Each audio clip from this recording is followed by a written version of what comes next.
Hello. आ गए sir जी, room पे हैं।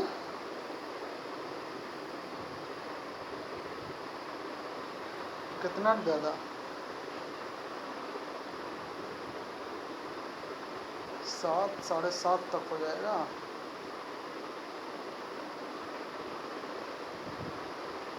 अरे कैंसिल कैसे कर दें यार? है कैसे टाइम तो कल कल वाला भी सुबह नहीं पढ़ा मिलेगा, शाम को ही पढ़ा मिलेगा। तब तो,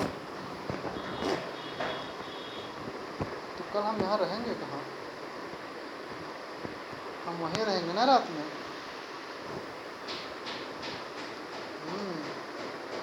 चलो ऐसा करो, कितना टाइम पे आओगे? 7:30? चलो कोशिश करना तुम 7:15 तक आ जाना। 15 मिनट लेट का 1 घंटा पढ़ा देंगे, ठीक है? ठीक है, 7:30 बजे तक हम कोशिश करते हैं पहुंचते हैं तुम्हारे वहाँ। ठीक है, तो जल्दीबाजी करना अपने हिसाब से। चलो ठीक है, बताना हमें।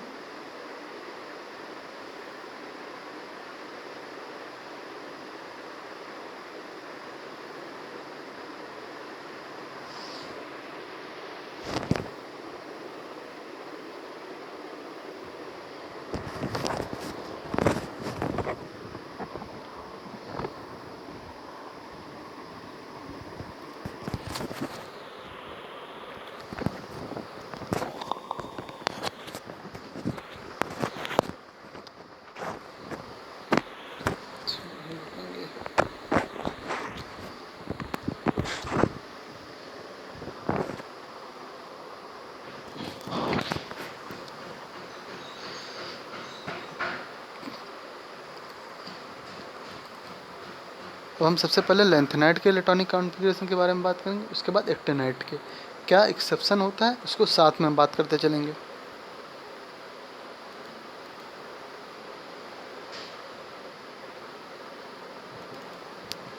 इन लेंथेनाइट्स 57वां electron and 57th electron enter in d subshell in atomic number 57, 58, 64, 71।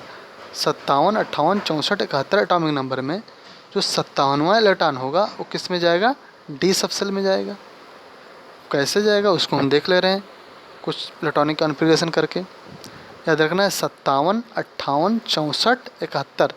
इसके अलावा सबका जो इलेक्ट्रॉनिक कॉन्फ़िगरेशन होगा वो नॉर्मली भरा जाएगा। जबकि जब हम 57, 58, 64, 71 इलेक्ट्रॉनिक कॉन्फ़िगरेशन की बात करेंगे तो हम 57वें इलेक्ट्रॉन को सबसे पहले हम डी सबसेल में डालेंगे, उसके बाद बाकी इलेक्ट्रॉनिक कॉन्फ़िगरेशन करेंगे। हम देख ले रहे हैं, जैसे लेंथेनम है। लेंथेनम है, इसमें कौन सा नट गैस आ जाएगी? जेनान 54 आ जाएगी। जेनान 54 हो चुका। 6s2 54, 55, 56 हो गया। अब 57वां इलेक्ट्रॉन है तो क्या होगा? 4f फिर 5d। तो 4f में नहीं जाएगा 57वां इलेक्ट्रॉन, किस में जाएगा? 5d में जाएगा। इसको जनरली तो 4m में भरना चाहिए था, लेकिन 4m में नहीं भरेगा। किस में जाएगा? 57वां इलेक्ट्रॉन d में जाएगा। ये तो समझ में आ रहा है ना? जो जेनान है वो 5वें नंबर की इनर्ट गैस है, तो क्या होगा? 6s2 फिर n-2 होता है तो 6-2 यानी 4f आ जाएगा। n-1d होता है तो 6-1 यानी 5d आ जाएगा। ये समझ में आ रहा है ना? इसको देख लेना, वही फार्मूले से क्या होता है? NaS n-2d into f n-2f। इसको ब्रेकेट नहीं बना पाएंगे, वैसे लिख दे रहे हैं f भी सही नहीं लग गया। फिर n-1d। ओके, फिर Np होता है, देखो यहाँ पे n बराबर 6 है, देखो 6s आ जाएगा, क्योंकि n की जो वैल्यू होगी वो इनर्ट गैस की नेक्स्ट होगी। जेनान क्या 5वें नंबर की इनर्ट गैस है, तो यहाँ पे n बराबर 6 रखा जाएगा। n-2 यानी 6-2 बराबर 4f हो जाएगा। n-1d तो 6-1 बराबर 5d आ जाएगा। ये चीज़ समझ में आ रही है ना? इसमें क्या हुआ कि 54 नंबर तक तो हमने जेनान रख लिया, 6s2 कर दिया, नहीं 55 56 हो गया, 57 वाला टर्न बचा। 57 वाला टर्न को 4f में जाना चाहिए था, लेकिन 4f में नहीं जाएगा। 57 वाला टर्न कहाँ जाएगा? डी सबसेल में जाएगा। जैसे हम 58 में देख ले रहे हैं, सेरियम है 58, इसमें क्या होगा? इनर्ट गैस क्या हो जाएगा? 54 हो जाएगा। 2 इलेक्ट्रॉन आगे फिल होंगे 54 6s2 में, तो 56 हो जाएगा। 57 वाला टर्न बचा, तो 57 वाला टर्न 4f में नहीं जाएगा, 57 वाला टर्न कहाँ जाएगा? 5d में जाएगा। डी में 57 इलेक्ट्रॉन को भर दिया। अब 57 इलेक्ट्रॉन के बाद जो नॉर्मली फिल होगा, तो 1 इलेक्ट्रॉन बच रहा है, तो इलेक्ट्रॉन को लाके हम 4f में डाल देंगे। 58 वाले इलेक्ट्रॉन को हम 5d में नहीं डालेंगे, क्योंकि अब हम यहाँ से हमें नॉर्मली इलेक्ट्रॉनिक कॉन्फ़िगरेशन करना है, तो 4f से करेंगे। जब 4f फिल हो जाएगा तो हम डी में बात करेंगे। 64 में देख ले रहे हैं, जेनान क्या होगा? 54 हो जाएगा, 6s2 यानी 56 हो जाएगा। 57 वाला टर्न बचा, 57 वाला टर्न कहाँ जाएगा? डी में डाल दिया। बाकी कितने बच गए 64 में? 57 हो गए इधर, 3 और 4 7, 7 इलेक्ट्रॉन बच गए। तो 7 इलेक्ट्रॉन को इन्होंने कर दिया 4f7 कर दिया, एफ में डाल दिया। समझ में आ रहा है ना? ल्यूसीनियम कुछ भी होगा, देख ले रहे हैं हम। L हाँ ल्यूसियम, पता नहीं सही से देखा नहीं है। मान लो LU 71 है, तो क्या होगा? 54, जेनान 54 हो जाएगा, 6s2 यानी 56 हो जाएगा। 57 वाला टर्न बचा, 57 वाला टर्न को उठा डाल देंगे 4d में, नहीं 5d में। 57 वाला टर्न डी सबसेल में चला गया। बाकी कितने बचे? 71 है, 57 में से 3 इधर और एक 14 एक उधर, 10 इधर, 14 बच गए। तो 14 4f 14 कर दिया गया। ओके, तो ये एक्सेप्शन वाले पॉइंट थे। जबकि अगर नॉर्मली अगर बात किया जाएगा, हम किसी भी इलेक्ट्रॉनिक कॉन्फ़िगरेशन की बात कर रहे हैं, हम 65 की बात कर ले रहे हैं, ठीक है। इलेक्ट्रॉनिक कॉन्फ़िगरेशन हम 65 की बात करने जा रहे हैं। इसको जनरली हम देख लेना कैसे भरा जाएगा, इसके अलावा अगर कोई आ जाएगा तो कैसे भरा जाएगा।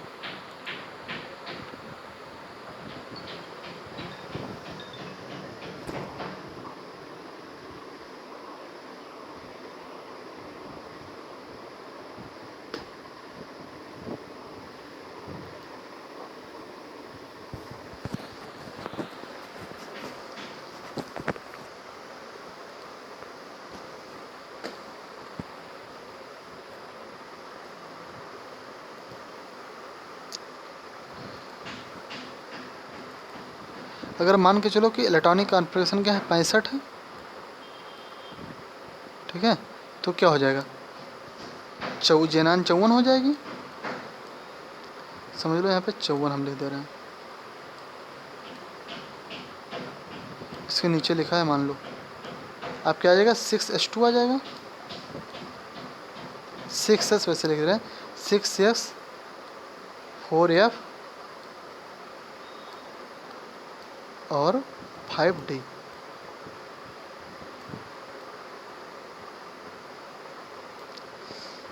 देखो जेनान क्या है? 54 में 65 भरना है।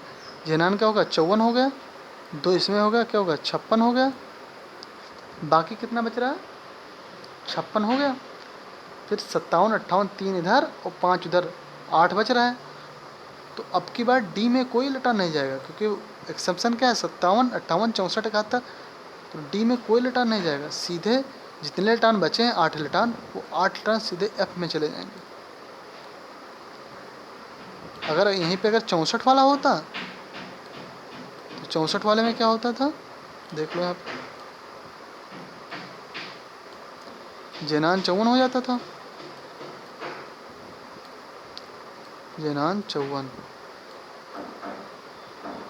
तो 6s2 हो जाता था, 56 हो जाता था। 4f 5d।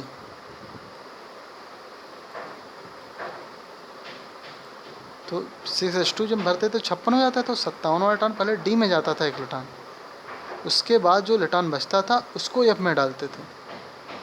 तो कितने इलेक्ट्रॉन बच जाता था? 64 है, 57 होगा, 3 और 4 7 इलेक्ट्रॉन बचे, तो 7 इलेक्ट्रॉन को इन्होंने किस में डाल दिया? 4f में डाल दिया।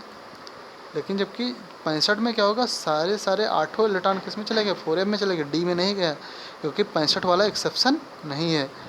57, 58, 64, 71 क्या एक्सेप्शन है। 57वां इलेक्ट्रॉन किस में जाता है, डी सब सेल में जाता है। इसको हम ज़्यादा फोकस इसलिए कर रहे हैं कि ये जो एक्सेप्शन वाले पॉइंट होते हैं इसको ज़्यादा पूछा जाता है।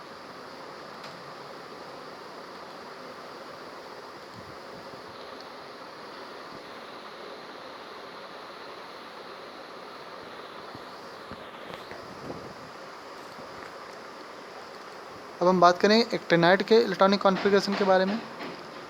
इसमें भी एक्सेप्शन होता है, इसमें ज़्यादा एक्सेप्शन होता है, इसे ध्यान रखना।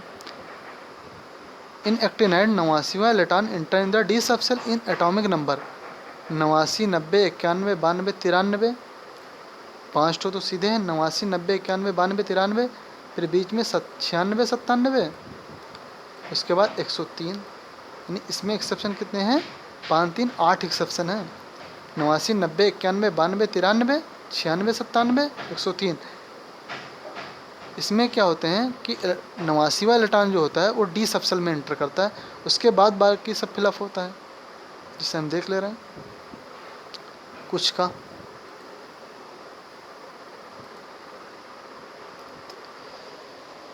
रेडॉन के 6 नंबर के नोटिफिकेशन।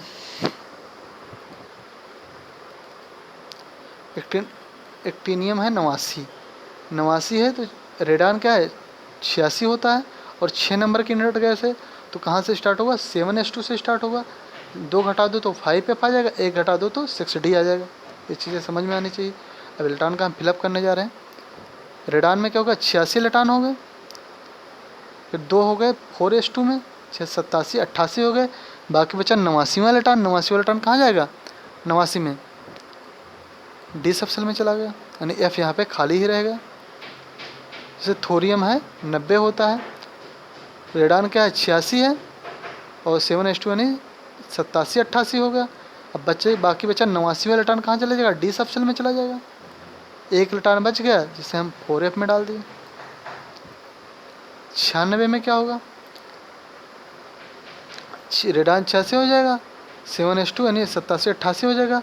89वां इलेक्ट्रॉन चला जाएगा डी सब सेल में, तो 89 हो जाएगा। बाकी बचे 7 इलेक्ट्रॉन, तो 7 को इन्होंने एफ में डाल दिया। ठीक है। ऐसे ही 103 का है कॉन्फ़िगरेशन।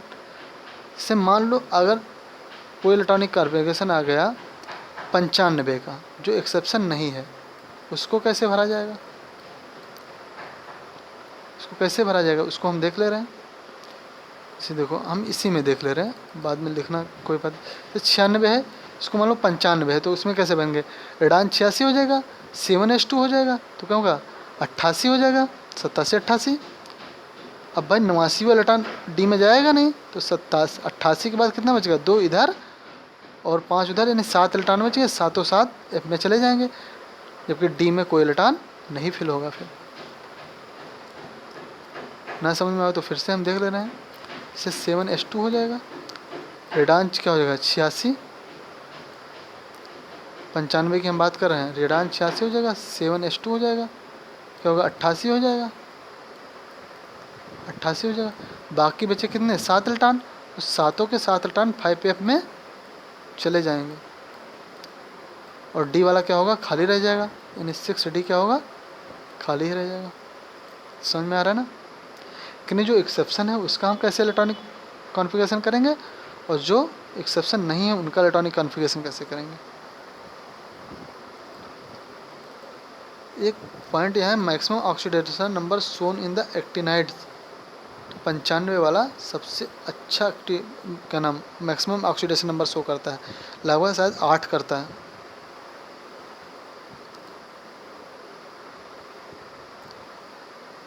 ये वाला पॉइंट देख ले रहे हैं। If electron are paired unpaired then paramagnetic.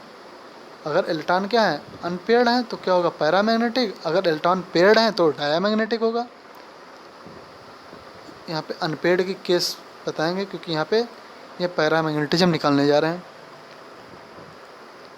If electron are unpaired, ध्यान रखना, पेयर से पैरामैग्नेटिज्म नहीं आया, अनपेयर्ड से पैरामैग्नेटिज्म आता है, ध्यान रखना। If electron are unpaired then paramagnetism, तो पैरामैग्नेटिक होंगे तो पैरामैग्नेटिज्म कैसे निकालेंगे, mu is equal to n into n plus two. जो एन होंगे वो नंबर ऑफ अनपेयर्ड इलेक्ट्रॉन होंगे। जनरली से निकाला जाता है पैरामैग्नेटिज्म म्यू बराबर n into n plus two. N क्या होते हैं, नंबर ऑफ अनपेयर्ड इलेक्ट्रॉन। कितने नंबर ऑफ अनपेयर्ड इलेक्ट्रॉन होंगे, यहाँ पे ब्रैकेट बंद होगा। इसे बोहर मैग्नेट्रॉन में निकाला जाता है। जनरली इन्होंने कैलकुलेट करके बताया है, वही पॉइंट है। अगर एन बराबर 1 है तो म्यू की वैल्यू लगभग 1.7 आती है। एन बराबर 2 है तो म्यू की वैल्यू 2.8 आती है। एन की वैल्यू 3 है तो म्यू की वैल्यू 3.9 आती है। एन की वैल्यू 4 है तो म्यू की वैल्यू 4.9 आती है। यहाँ पे एक चीज़ ध्यान देने वाला है, इसको देख लो। अगर n बराबर 1 है तो n की वैल्यू जो होती है 1 पॉइंट समथिंग आती है, 1.7 आती है।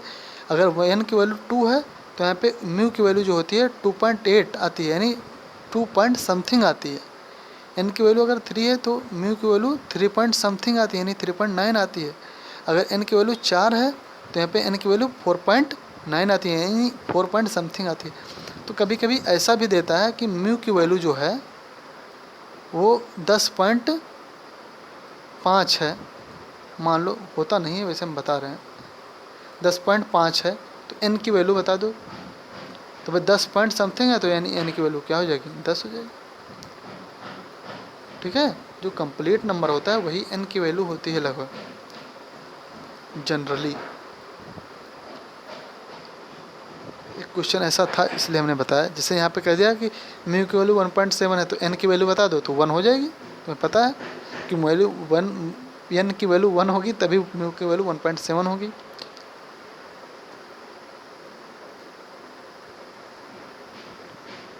ये तो क्वांटम नंबर है, ये सब क्वेश्चन है।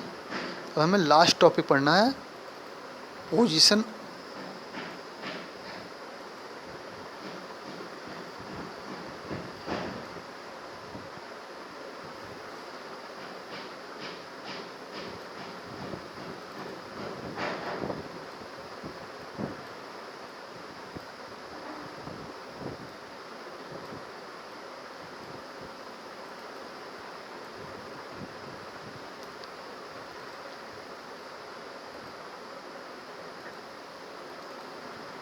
अब हमें लास्ट टॉपिक पढ़ना है position in periodic table. Periodic table में एलिमेंट का पोजीशन कहाँ है।